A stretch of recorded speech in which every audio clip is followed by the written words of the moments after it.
В первой половине дня с группой московских специалистов встретился глава Ингушетии Махмуд Али Калиматов.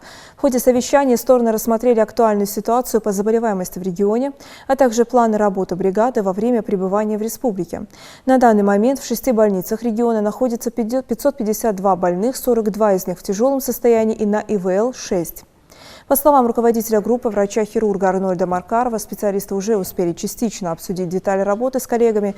Начав с Ингушской республиканской клинической больницы, они ознакомятся с работой задействованных лечебных учреждений. Поэтапно исследуют всю мощность и потенциал региональной системы здравоохранения, как технический, так и кадровый, и разработают оптимальную схему госпитализации, распределения резервами от персонала и оснащения. Махмуд Али Калиматов поблагодарил докторов за приезд в регион, отметив значимость оказываемой ими практической и методической помощи.